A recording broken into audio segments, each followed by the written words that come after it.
মহারাজের জয় হোক। এই সেই বৃদ্ধ। না প্রভু, রাজদরবারে যেতে হবে বলতেই বৃদ্ধ রাজি হয়ে যান। ধন্যবাদ সেনাপতি মহাশয়। এই সেই বৃদ্ধ যার জন্য চিন্তা এত বিনিত্র রহস্য। এই বৃদ্ধকে রাজদরবারে কেন আনা হলো জানতে পারলে কৃতজ্ঞ। প্রয়োজন আছে তাই? এ তো অবশ্যই। মহারাজ যখন প্রহরী এবং সেনাপতিকে পাঠিয়েছেন তখনই আমি বুঝেছি প্রয়োজনটা অত্যন্ত জরুরি। তাই গলা মারতে আমি বলে এসেছি। তো মহারাজের প্রতি আমার একটা নিবেদন, আমি 70 বছরের বেশি আগে যদি একটু বসার মন্ত্রী, ওই বৃদ্ধকে বলে দাও যার বিরুদ্ধে অভিযোগ তাকে দাঁড়িয়ে থাকতে হয়, আর এটাই রাজসভার রীতি। ও দেরিতে হলেও বুঝলাম আমার বিরুদ্ধে অভিযোগ, প্রয়োজন নয়। বুঝতে পারার জন্য ধন্যবাদ। বাহ, মন্ত্রী মশাই দেখছি স্বাধীনতা বোধ হারানি, বেশ লাগলো। আমি এ কথা সকলকেই বলবো। যে সময় পেলে তা আপনার নামটা কি বলতে? বাহ বাহ বাহ, যার বিরুদ্ধে অভিযোগ তার নামটাই জানা নেই। আপনি অবাক হলেন। মহারাজ যা প্রশ্ন করছেন আপনি তার উত্তর দিন, এটাই নিয়ম। হ্যাঁ বলছি, বয়স হয়েছে তো। আমার নাম কর্ণ সেন, পিতা বক্র সেন গত হয়েছে, মাতা উপারা, স্ত্রী উত্তরা, 3 পুত্র। থাক থাক, এত বলতে কে বলেছে? বললাম যদি কোনো প্রয়োজনে লাগে। এখানে আপনাকে যা প্রশ্ন করা হবে তার সংক্ষিপ্ত উত্তর চাই। বেশি কথা অথবা পাল্টা প্রশ্ন নীতি বিরুদ্ধ। মনে রাখার চেষ্টা করব, রাজসভার নীতি সম্পর্কে আমার ধারণা খুব একটা সুস্পষ্ট নয়, এই জন্য আমি ক্ষমা পাই। কই আমার বিরুদ্ধে অভিযোগগুলো তো এখন জানতে পারলাম না। অপেক্ষা করুন, সময় মতো সব জানতে পারবেন। ও সময়টা হলে এখনো হয়নি। বেশ, আমি অপেক্ষা করব। প্রহরী, আদেশ কোন প্রচারককে উপস্থিত হতে বলো। কথা আজ্ঞা প্রভু।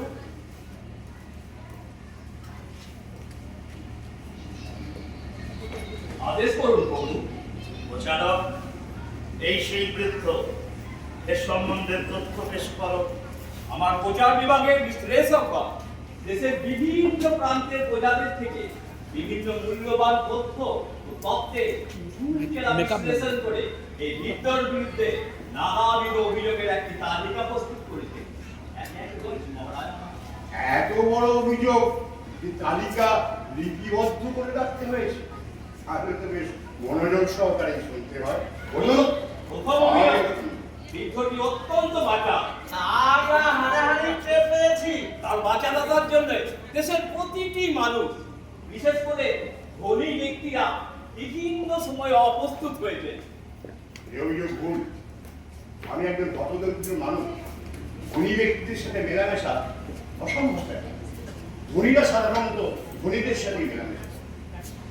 আমার মনে হয় এটা কোনো নির্বোধ জাদুকার বা ধনী ব্যক্তির মন করা কথা। হয়তো আমার কোনো কথাই তাদের ক্ষুদ্র স্বার্থে আঘাত এনেছিল। দেখো বৃদ্ধ, আত্মপক্ষ সমর্থনের সুযোগ তুমি পাবে, তার আগে তোমার বিরুদ্ধে অভিযোগগুলো শোনা যায়। হ্যাঁ, নিন করে দিন। এই বৃদ্ধটি অত্যন্ত অলস, কর্মবিমুখ। মহারাজ, 70 বছর বয়সে আমাকে নতুন করে কাজ দেবেন না। এমনিতেই দাঁড়িয়ে থাকতে পারি না পাথর মন করে। তো নতুন করে কাজ দিলে আপনার মনোমুগ্ধ করতে পারি। আমি অপারগ এবং ক্ষমা পাই। মহারাজ, এই বৃদ্ধটি মাঝামাঝি হালকা চালে কথা বলে অভিযোগগুলোর গুরুত্ব হালকা করে দেয়। অল্পের মধ্যেই বুঝতে পেরেছি তোমার স্বরূপ, সেই জন্য আমি চিন্তিত ছিলাম। আমার মতো একজন মৃত্যু পথযাত্রী বৃদ্ধের জন্য দেশের মহাজারে নিদ্রাহীন বুঝছিলাম। এই জন্য আমি দুঃখিত এবং ক্ষমা পাই। কিন্তু মহারাজ, আমি তা করতে চাইনি। মহারাজ, আবার কিন্তু হেয়ারিং শুরু করলো। এই যে বৃদ্ধ, তুমি অভিযোগকারীকে সম্পূর্ণভাবে বলতে দাও, এটা আমার আদেশ। আবেশ শিরোধার্য, আমি আর কথা বলবো না। মহারাজ, এই বৃদ্ধটি বিভিন্ন সময় বিভিন্ন প্রান্তে মন্দির রঙ্গমঞ্চ, এমনকি মহারাজ সুরি খেলায় গিয়েও অপরিণত যুবককে রাজার নীতির বিরুদ্ধাচরণ করে অযাচিত জ্ঞান দিয়ে থাকতেন। রাজকারণে রাজকার্যের বিরোধিতা আরো ভয়ঙ্কর, যা মহান রাজার সৃষ্টি দেশের প্রতিটি পূজা মেনে নিয়েছেন শ্রদ্ধার সঙ্গে, সেই দেবতত্ত্বের অপব্যাখ্যা করে তিনি বিভ্রান্তি সৃষ্টি করছেন। তুমি যা করেছো তা ন্যায় না অন্যায়? চুপ করে আসো না। আমি প্রশ্ন করছি, উত্তর দাও। তাহলে কথা বলতে অনুমতি দেওয়া হলো। মহারাজের প্রতি কৃতজ্ঞতা জ্ঞাপন করছি। প্রশ্নটা ন্যায় না অন্যায় নয়, প্রশ্নটা সত্য না মিথ্যা। হ্যাঁ, আমি যুবকদের সাথে মেলামেশা করি ঠিকই, কিন্তু কখনো মনে হয়নি তারা অপরিণ, বরং তারা সচেতন, বুদ্ধিমান এবং বিচক্ষণ। তারা আমার কাছে আসে, তাদের সাথে বন্ধুর মতো বেশি ঠিক বেঠিক দিয়ে তর্ক করি। আমি তাদেরকে বুঝিয়েছি এই যুব সম্প্রদায় একমাত্র পারে বিজ্ঞানহীন, যুক্তিহীন, ভ্রান্ত ধারণাকে নস্যাৎ করে চেতনা সম্পন্ন একটা সমাজ, দেশ এবং জাতি গঠন করে। ও তথ্যকে সবাই মেনে নিয়েছে, এ খবর আমার কাছে নেই। হ্যাঁ, যারা নিয়েছে তারা নির্বল। সকলেই নির্বোধ, আর আপনি একার মধ্যে না। আমি আপনার সঙ্গে সহমত। যে তত্ত্বে রাজা বলেছেন মানুষের দুঃখ কষ্ট পূর্ব নির্ধারিত, দেবতা ঠিক করে দেন কপালে ঠিকই। এই জন্মে কষ্ট ভোগ করলে স্বর্গে নিয়ে তার পুরস্কার পাওয়া যায়, এবং রাজকার্য প্রকারান্তরে দেবতারই সেবা। স্বর্গে গিয়ে পুরস্কার পাওয়া যায়, এই ব্যাপারে আমার প্রবল আপত্তি। যে তত্ত্ব মহারাজের সৃষ্টি, সেখানে আপত্তি থাকার কোনো কারণ থাকতে পারে কি? আছে। সর্বসুখ সম্পর্কে আপনাদের কি ধারণা আমার জানা নেই, কিন্তু আমার ধারণা খুব সুস্পষ্ট। তার মানে কি বলতে চান? কিন্তু মহারাজ, আপনি শিকারে গিয়ে যদি একটি কত ভাড়া ব্যর্থকে একা দেখতে পান, তাহলে কি শিকার না করে ছেড়ে দেবেন? মন্ত্রী, এখানে শিকারের কথা থেকে আপনি বিভ্রান্তি সৃষ্টি না করে আপনার বক্তব্যকে স্পষ্ট করুন, হেয়ালি পরিত্যাগ করুন। জ্ঞানী নয়, তুলনা করছি না, প্রয়োজন আছে কার। আচ্ছা মহারাজ, কেন ছেড়ে দেবেন না? সেদিন মূল ব্যাঘ্র নাও দেখা দিতে পারে।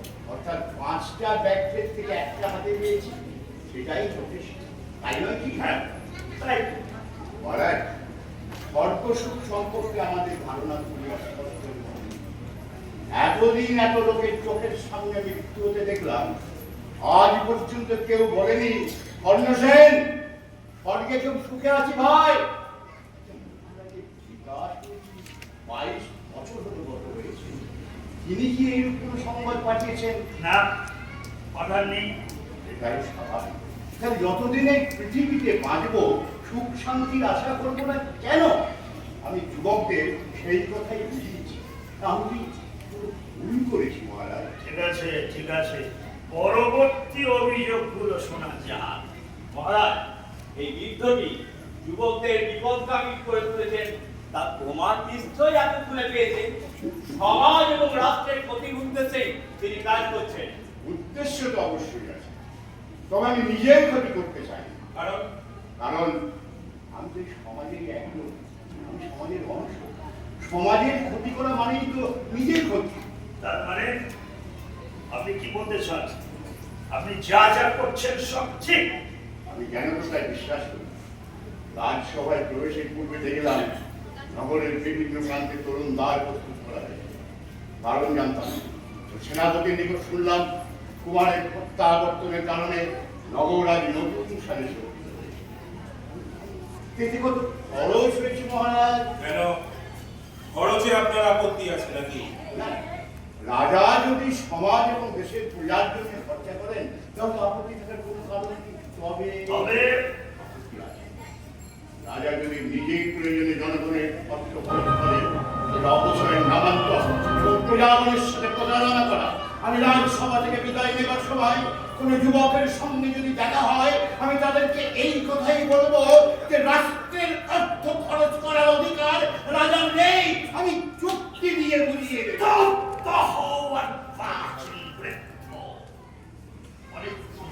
অনেক থেকে তোমাদের বাচ্চা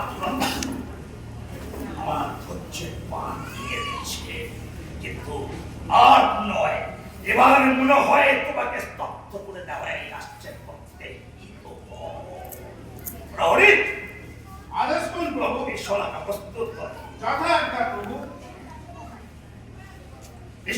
যোগ করো। মহারাজ, আপনি কি এই বৃদ্ধকে হত্যা করতে চান? হ্যাঁ, তা নয় কি? যে আমার সামনে দাঁড়িয়ে আমার কাজের বিরোধিতা করতে বিন্দুমাত্র ভীত নয়, তার বেঁচে থাকার কোনো অধিকার আছে বলে আমি মনে করি না। কিন্তু মহারাজ, অভিযুক্তকে তো আত্মপক্ষ সমর্থনে সুযোগ দেওয়া উচিত। তাহলে এটা তো একটা বিচার সভা, অন্তত আপনাকে একটা বিচারের অভিনয় করতে হবে। আমার বিচার কি শেষ বিচার নয়? হ্যাঁ, সে তো অবশ্যই, ও একটা বিচার।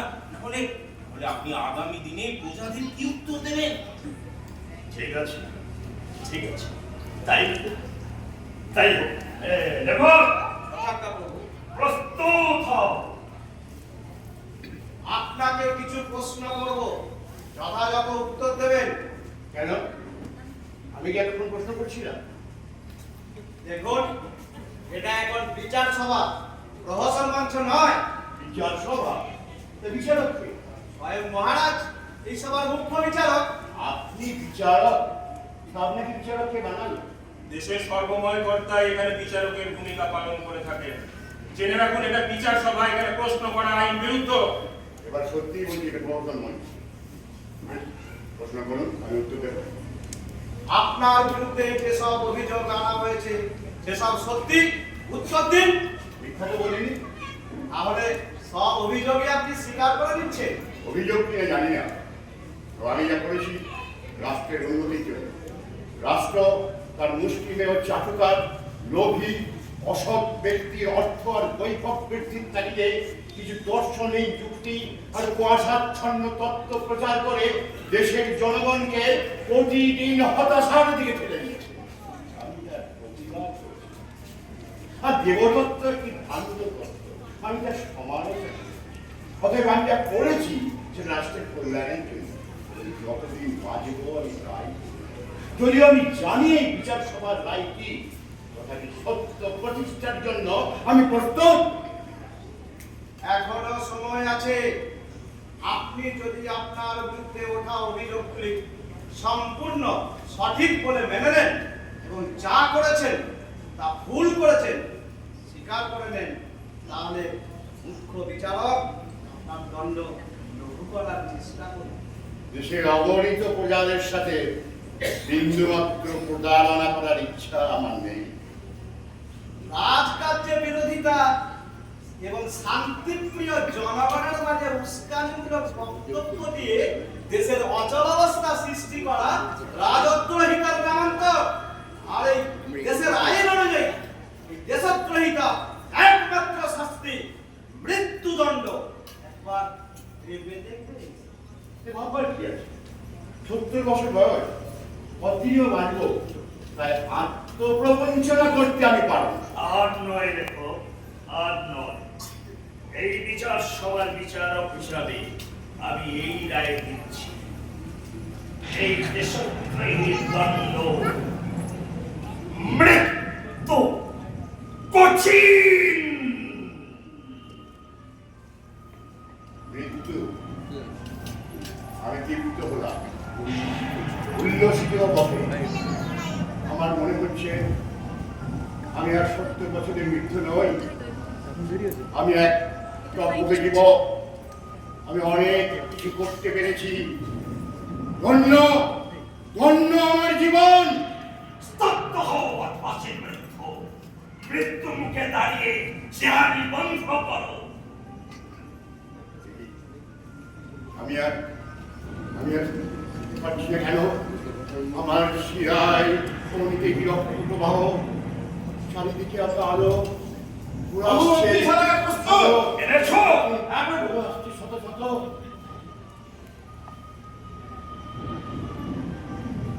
শিরা ধমনীতে রক্ত প্রবাহ স্তব্ধ করে দেওয়ার জন্য এটাই যথেষ্ট। চোখে প্রবেশ করিয়ে দেবে, চারিদিকে শিল্পী পরিষ্কার অন্ধকার থাকবে। যাও যাও যাও। ও কি জ্বালা!